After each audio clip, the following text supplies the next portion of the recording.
प्यारे प्रभु, मैं आपका धन्यवाद करता हूँ सभी बातों के लिए, आज के समय के लिए जो तूने हमको दिया।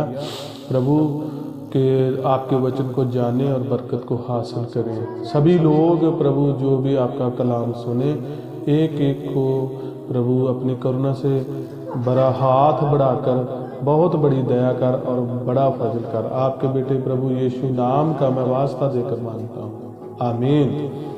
मैं प्रभु का शुक्रगुजार हूँ आज के वक़्त के लिए, आज के समय के लिए, जो परमेश्वर ने आज फिर हमें ये समय दिया। जैसे अजीज़ों, हम अपने घर में रोज़ खाना बनाते हैं और खाते हैं, हमारी एक जिस्मानी भूख होती है और जिस्मानी भूख को दूर करने के लिए हम एक जिस्मानी भोजन हम रोज़ खाना अवश्य समझते हैं, उसको बनाना पकाना ज़रूरी समझते हैं। ऐसे ही खुदा का पवित्र कलाम है, पवित्र वचन है, जो हमारी आत्मिकता की रोटी है, भोजन है। जब हम ये खाते हैं तो अपनी ज़िंदगी में एक और भी नया बल और नई आशीष को हासिल करते हैं। शारीरिक अवस्था से यदि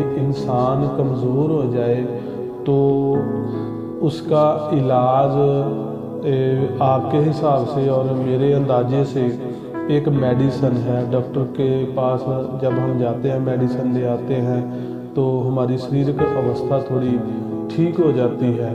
पर जब बंदा अंदर से जब टूट जाता है, दुखी होता है, गिर जाता है, तो उसको कोई मेडिसिन नहीं उसको दिलेर करती। जब वो कोई डॉक्टर की मेडिसिन उसके कमज़ोर दिल को ताकत नहीं दे सकती।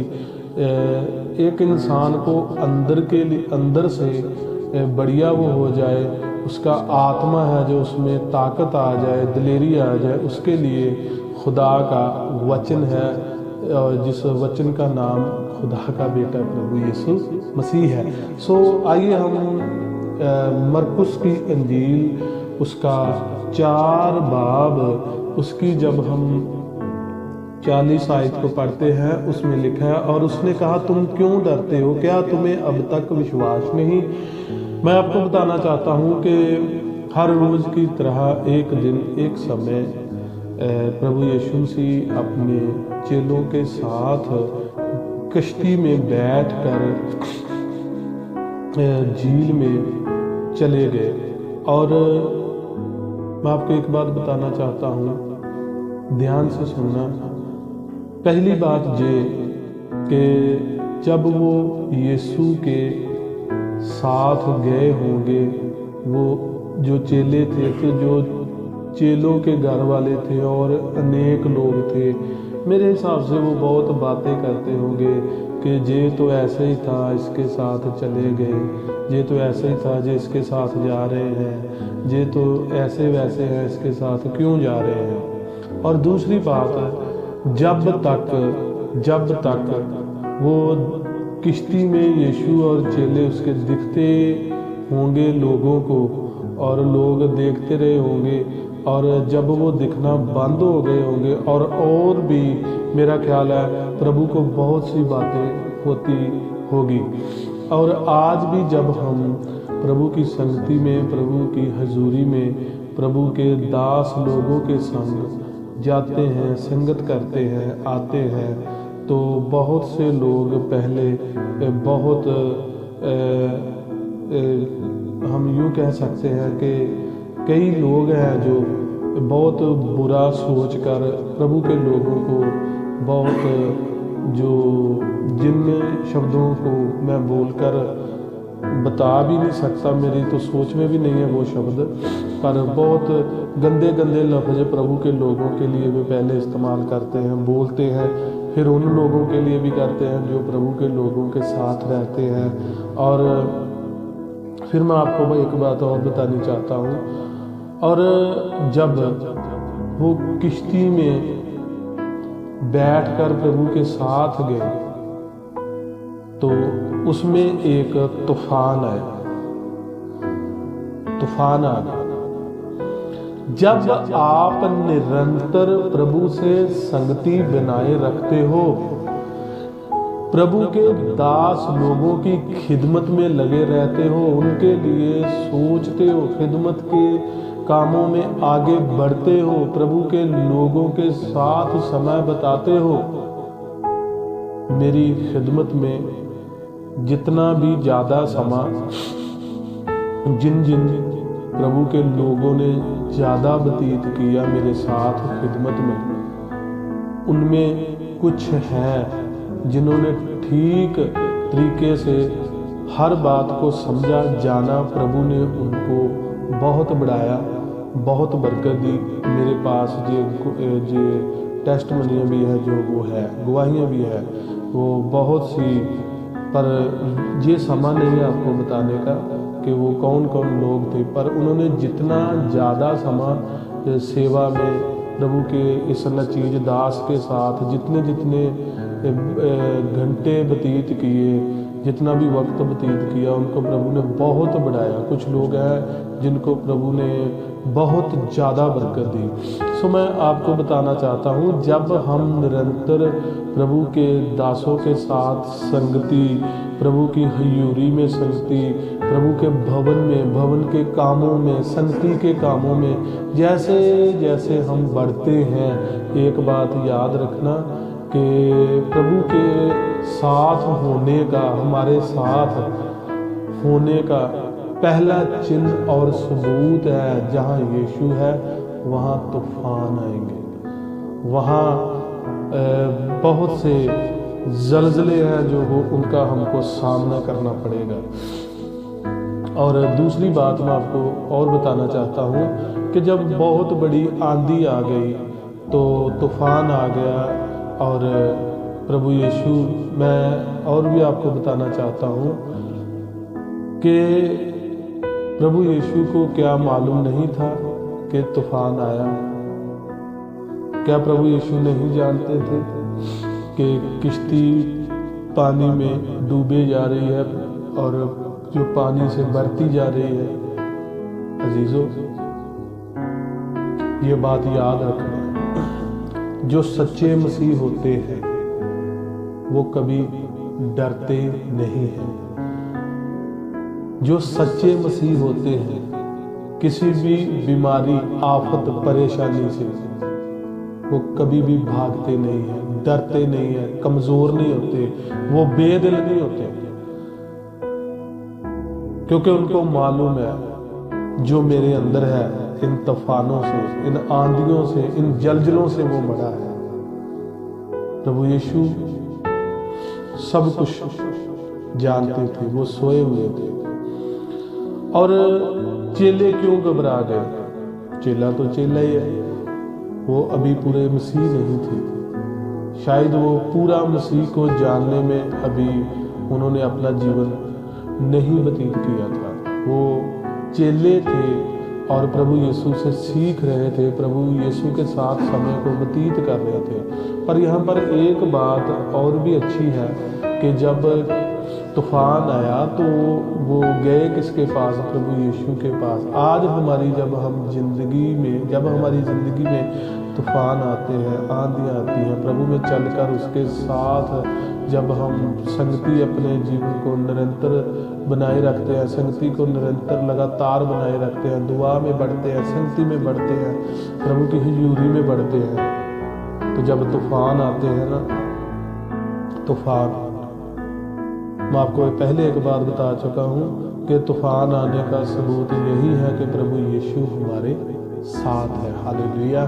और पर बहुत लोग तूफान आने में, जब तूफान आता है ना उनकी ज़िंदगी में, तो वो भागते हैं, वो अपनी जगह, अपना स्थान, अपने भवन, अपने चर्च संगत को बदलते हैं। पर मैं आपको आज एक बात बताना चाहता हूँ, आप चर्च बदल सकते हो, एक खादम बदल सकते हो, पर ये जो जिंदा कलाम है ना, वो आप कभी चेंज नहीं कर सकते, कभी बदल नहीं सकते।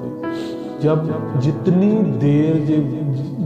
देर तक जो वचन को सुनकर आप पूरा नहीं करते, तो आप कभी भी आप बरकत को हासिल नहीं कर सकते, कभी भी आप प्रभु के योग्य नहीं बन सकते। और लास्ट में मैं एक दो बातें आपको बता देना चाहता हूँ कि जब इनकी ज़िंदगी में किश्ती पे बैठे प्रभु के साथ जब चले, तूफान भी आया तो प्रभु यीशु के पास गए। क्या आज आपकी ज़िंदगी में जब प्रभु यीशु मसीह में चलने पर आपकी ज़िंदगी में बुरी परिस्थितियां खड़ी होती हैं और बड़े बड़े तूफान आते हैं, तो आप किसके पास जाते हैं? क्या आप वचन पढ़ते हैं? वचन को पढ़कर अपनी ज़िंदगी को पढ़ते हैं? ज़िंदगी को पढ़कर वो सब मिटा देते हो जो गलत होता है? जब एक बच्चे को स्कूल में शिक्षा दी जाती है तो एक टीचर जब ब्लैक बोर्ड पर लिखता है तो उसको लिख लिख कर समझाता है, और कुछ टीचर जब उस बच्चे से उस ब्लैक बोर्ड पर लिखवाते हैं तो जब गलत होता है तो टीचर बोलते हैं कि इसको मिटा दे, ये लफ्ज ये जो लिखा है तूने से गलत है।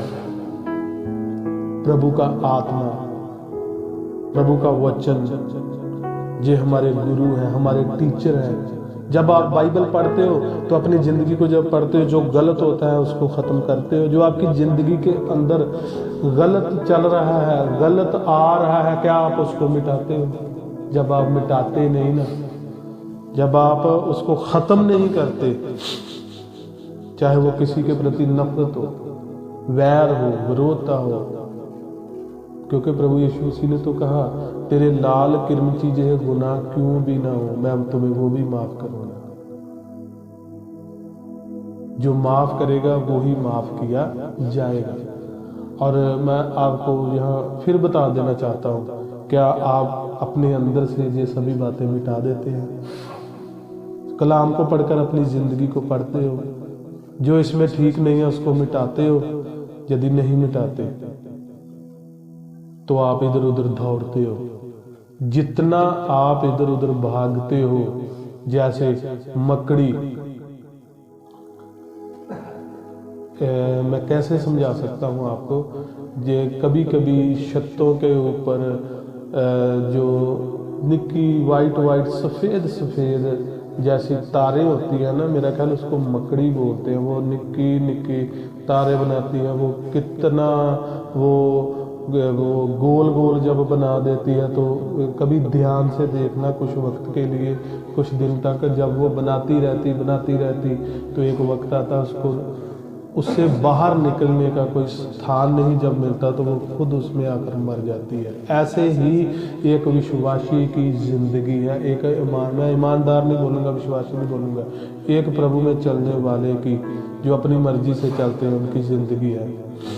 वो अपने तरीके से बहुत कुछ करते हैं, बनाते जाते हैं, करते रहते हैं, आते रहते हैं, जाते रहते हैं। पर याद रखना, आपके लिए एक दिन आने वाला है जब आप वचन को सुनकर पढ़कर वो बातें नहीं मिटाते जो प्रभु आपको मिटाने के लिए, दूर करने के लिए बोलता है, तो जो आपकी ज़िंदगी में चल रहा है ना, वो इतना बढ़ता जाएगा, इतना बढ़ता जाएगा, आप जिंदगी जीने से परेशान हो जाएंगे। दोष किसको देंगे फिर? जानते हो, आपकी समझ भी कोई ज़्यादा समझ नहीं। आप दोष भी आप लोग किसको देते हो? आप दोष देते हो प्रभु को। जिन दासों के वसीला से हमारी जिंदगी प्रभु में चलना शुरू हुई, उनको दोष देते हो।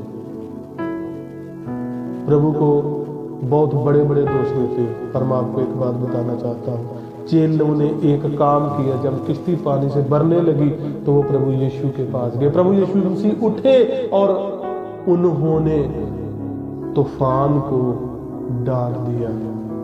वो जितनी तूफान आंधियां थी वे सब थम गई, कंट्रोल हो गई। लास्ट बात, आज आप देखिए, आपके तूफान जो आपके घर में आए हैं, आपकी जिंदगी में, वो कितने बड़े होंगे आप अंदाजा लगाएं। कितनी भी बड़ी आपकी परेशानी हो, बुरी परिस्थिति हो, कुछ भी हो, जो मसीही, जो प्रभु यीशु मसीह आज आपको कहता है कि तुम क्यों डरते हो, मेरी बेटी तुम क्यों डरते हो, मेरे बेटे तुम क्यों डरते हो। आपको डरने की जरूरत नहीं, सिर्फ आप प्रभु यीशु के पास आइए। उसके वचन के नजदीक आ जाइए, उसके वचन को जाने। इस आयत को बड़े ध्यान से पढ़े। वो कह रहा है, वो बोल रहा है, तुम क्यों डरते हो? क्या तुम्हें अब तक बेचा नहीं, विश्वास नहीं कि आपका यीशु, क्या आपको विश्वास नहीं, जो बड़ी बड़ी आंधियों तूफानों को डांट सकता है, एक वचन देने से उनको कंट्रोल कर सकता है, उनको थाम देता है, कंट्रोल कर देता है, रोक देता है। तो आप एक बात बताइए, जो आपके घर की मुसीबत है वो कितनी बड़ी होगी? उसका कोई नाम है? जो आपकी बीमारी है, क्या उसका कोई नाम है उस प्रभु यीशु मसीह के आगे? तो आपकी जो परेशानी, बुरी परिस्थिति, आपका कर्ज, क्या जो मसीही आपकी अपने चेलों के आगे से, उनकी किश्ती में जो तूफान उनके सामने है, उसको एक वचन देने से, एक हुक्म देने से सब कुछ वो बंद कर देता है, कंट्रोल कर देता है, उसको रोक देता है। तो आपके कर्ज का, आपकी बीमारी का, आपकी जिंदगी में आई आफत, गरीबी, परेशानी, उसका नाम उस प्रभु यीशु के आगे है? कुछ नाम है? क्या नाम दोगे? बस आप डरिए मत, प्रभु यीशु मसीह के पास आ जाइए। प्रभु यीशु मसीह के पास आने का मतलब अपने जीवन को पवित्रता में, यानी उसके वचन में रख दीजिए, वचन के सुपुर्द कर दीजिए। आज आपका यीशु, मेरा यीशु हमारे लिए उठकर जिस सभी आंधियों तूफानों को डांटने वाला है, प्रभु आपको बरकत दे। प्यारे प्रभु, मैं आपका धन्यवाद करता हूँ इन लोगों के लिए, तेरे बच्चों के लिए, इनको बहुत सी बरकत दे। और प्रभु, हर आंधी, हर तूफान को जो इनकी जिंदगी के घरों के बीच में है प्रभु, वो सब तेरे फजल से, तेरी करुणा से मेरे हाथ प्रभु जब बढ़े इनके ऊपर, तो सब आंधियां, तूफान, कर्ज, बोझ चले जाए। आपका आत्मा कार्य करे। सभी बातों के लिए तेरा धन्यवाद करता हूँ प्रभु। जिन तेरे बच्चों ने जहाँ जहाँ भी प्रभु रहकर, जहाँ अपने घरों में, चाहे सफर में, चाहे जहाँ बैठकर, और कैसे भी प्रभु जिस हालात में भी इन्होंने तेरे वचन को सुना, हर तरह का डर आपके बेटे प्रभु यीशु नाम के वसीला से इन जिंदगियों में से दूर कर दे प्रभु। तू हमारे लिए सारा कुछ कर देता है, करने की शक्ति रखता है। इन बच्चों के लिए तूने कर दिया, मैं आपका धन्यवाद करता हूँ। सचमुच जितने लोगों ने, आपके बेटों और बेटियों ने आपके वचन को सुना प्रभु, इनकी जिंदगी के अंदर बहुत बड़ी आपकी गवाही तैयार, बड़ी बड़ी अद्भुत अजीब काम हो। सभी बातों के लिए तेरा धन्यवाद करता हूँ। आपके बेटे प्रभु यीशु नाम का मैं वास्ता देकर मांगता हूँ। आमीन, आमीन।